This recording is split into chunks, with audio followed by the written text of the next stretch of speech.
जय हिंद दोस्तों, कैसे हैं आप सब। मैं उम्मीद करता हूं आप सभी लोग बहुत अच्छे होंगे। आज मैं एक नई कंपनी, नए स्टॉक के बारे में चर्चा करने वाला हूं। तो मैं पहले बता देता हूं, कंपनी का नाम है हीरो मोटर। हीरो मोटर से सभी लोग परिचित हैं, किसी परिचय की मोहताज नहीं है। इसकी स्थापना जो है 1984 में हुई थी।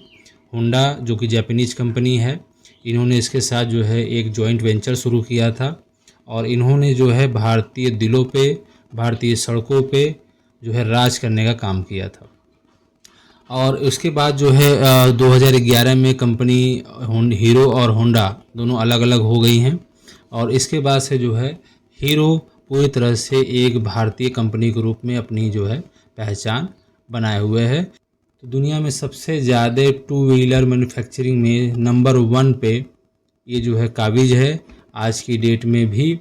और इनके जो प्रोडक्ट्स हैं वो 48 यानी 48 जो देश हैं, इनमें ये अपनी सर्विसेज और प्रोडक्ट को जो है बेचते हैं, सर्विसेज देते हैं।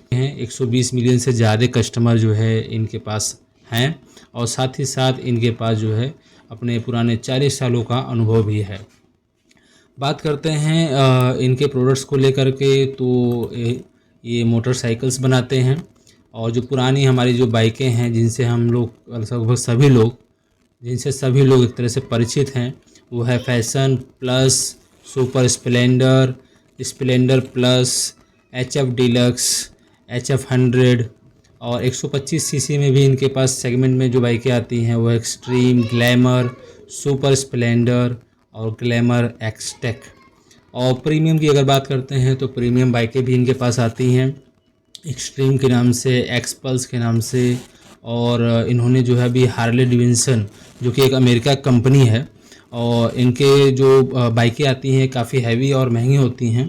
क्योंकि हमारे इंडिया में जो इंडिया की पर कैपिटा इनकम है, प्रति व्यक्ति आय है, वो तेज़ी से जो है बढ़ रही है। तो इनको पता है अमेरिकियों को कि आने वाले समय में जो इनके कस्टमर बनने वाले हैं वो अमेरिका से शिफ्ट होकर के, अमेरिका में तो थे ही लेकिन अब इंडिया में भी इनके कस्टमर जो है बन गए हैं। क्योंकि इनकी बाइकें काफ़ी महंगी होती हैं, तो अफोर्डेबिलिटी जो है वो अब इंडिया वालों के पास आ गई है। ऐसे ही जैसे कि पहले जो है अगर हम देखते थे तो आज से 10 साल पहले जो आईफोन है, आईफोन बहुत ही कम लोगों के पास हुआ करता था। लेकिन आज की डेट में एक रिक्शा वाले के पास भी आप जो है आईफोन को देख पा रहे हैं। उस हिसाब से अब जो है यहाँ पे उनका कस्टमर बनना शुरू हो गए हैं। बाकी हीरो जो है अपनी अपनी खुद की भी काफ़ी अच्छे जो बाइक हैं वो लाती रहती है।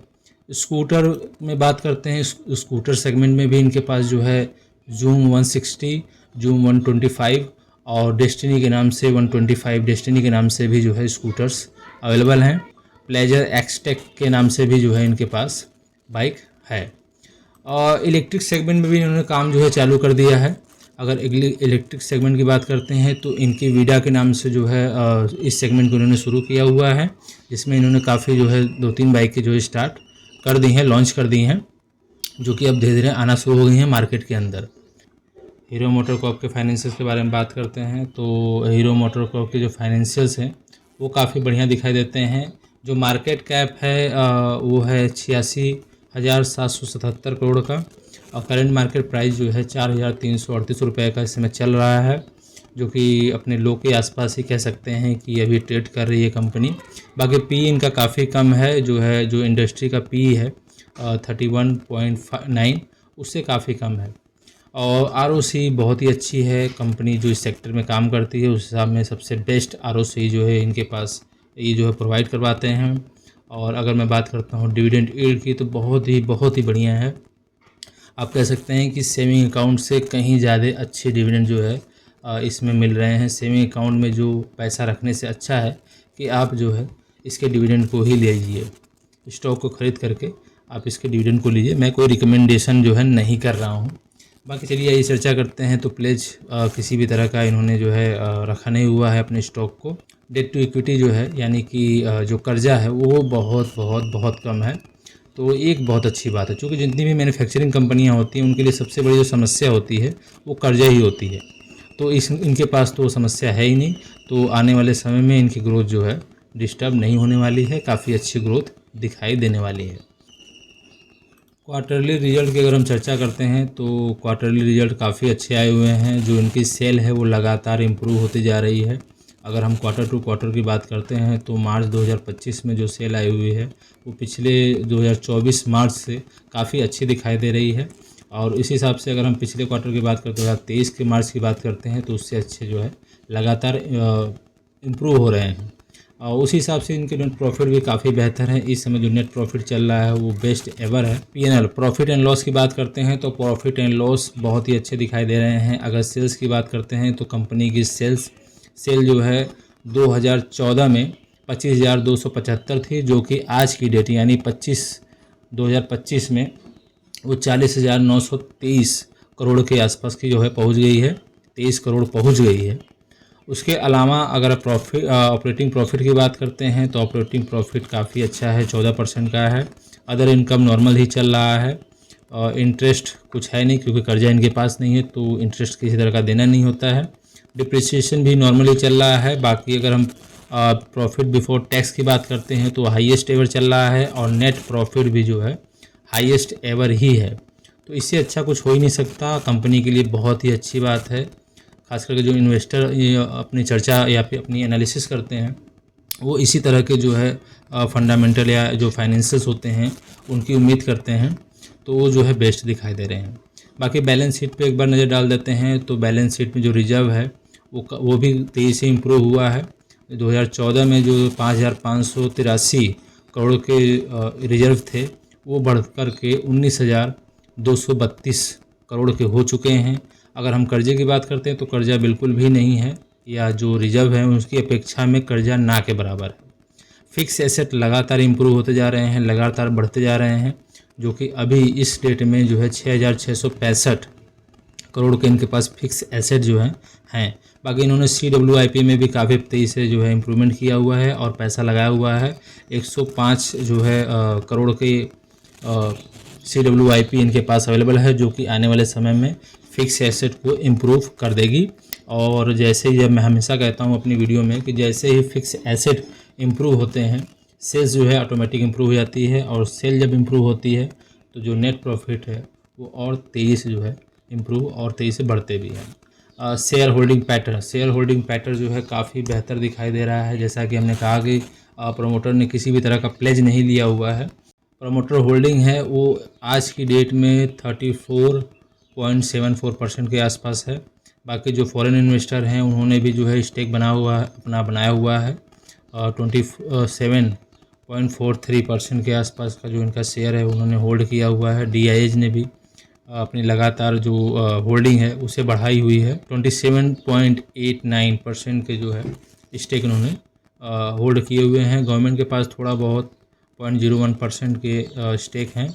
बाकी पब्लिक के पास देख लेते हैं तो पब्लिक के पास जो है 9.91 लगभग 10% के आसपास के पब्लिक की शेयर होल्डिंग है। हीरो मोटर कॉर्प के अगर चार्ट पे चर्चा करते हैं तो चार्ट जो है काफ़ी अच्छे दिखाई देते हैं। और अगर मैं आपको एक चीज़ और दिखा देता हूँ, चूँकि इस तरह की जो कंपनियाँ होती हैं वो साइक्लिकल होती हैं, यानी एक निश्चित टाइम पे इनके जो शेयर हैं वो काफ़ी हाई और लो पे चलते रहते हैं। तो बैक टेस्ट करते हैं तो हम लोग देख पा रहे हैं कि जब भी कंपनी एक बार हाई बनाती है, अपना हाई बनाती है, तो महीने जो होते हैं खास करके नवंबर और दिसंबर के आसपास के महीने होते हैं। और जब ये लो बनाती है तो ये जो है जनवरी से लेकर के फरवरी के आसपास जो है 2011 में जो है फरवरी 11 में इन्होंने लो बनाया हुआ है। और उसके बाद जो ये लो बना हुआ है ये बना हुआ है अप्रैल 2013 में बना हुआ है। उसके बाद जो हाई बना हुआ है नवंबर के आसपास बना हुआ है। उसके बाद लो फिर से बनाई है कंपनी ने, वो है अप्रैल के महीने में। और उसके बाद फिर से इन्होंने हाई बनाया हुआ है जो कि सितंबर के महीने में बना हुआ है। और उसके बाद एक बार फिर कंपनी जो है नीचे आई हुई है, वो है लगभग वही जनवरी फरवरी के आसपास में कंपनी लो आई हुई है। और इसने फिर एक बार हाई बनाया हुआ है वह सितंबर के महीने में, और उसके बाद एक बार फिर से लो गिरी है वो है 2018 में फरवरी के आसपास। उसके बाद से लगातार गिरती गई है। और कोरोना में तो बहुत ही ज़्यादा जो है इसमें गिरावट हुई थी, जो कि अगर मैं देख पाऊँ आपको दिखा पाऊँ तो लगभग 64% के आसपास की जो इसमें गिरावट हुई थी।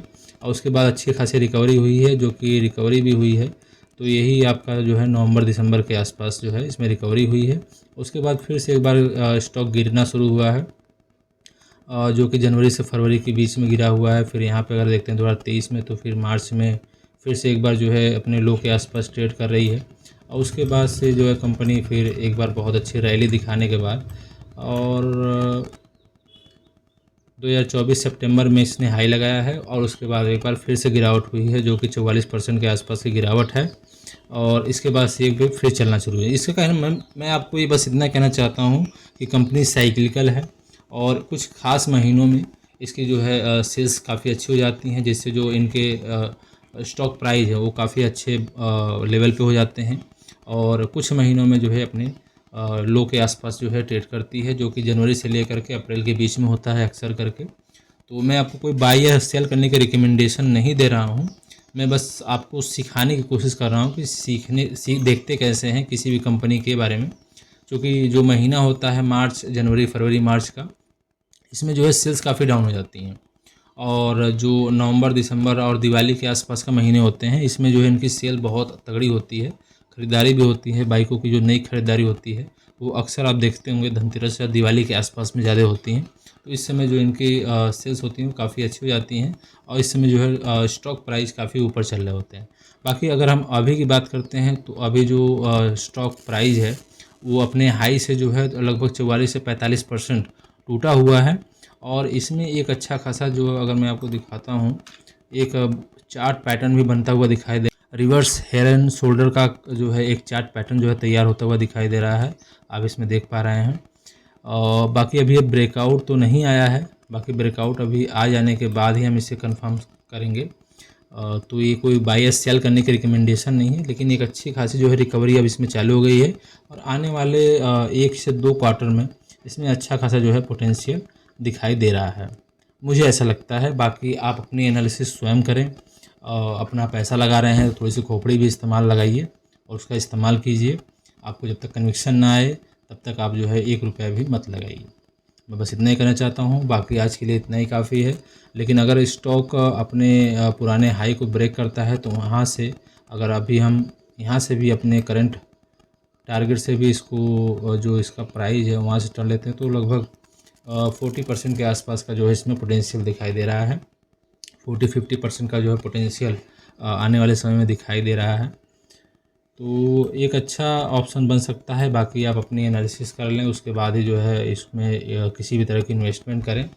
बाकी आज के लिए मैं बस इतना ही रखना चाहता हूँ। सीखते रहिए, मुस्कुराते रहिए और ज़िंदगी के मज़े लीजिए, वरना ज़िंदगी तो ले ही रही है। Thank you so much.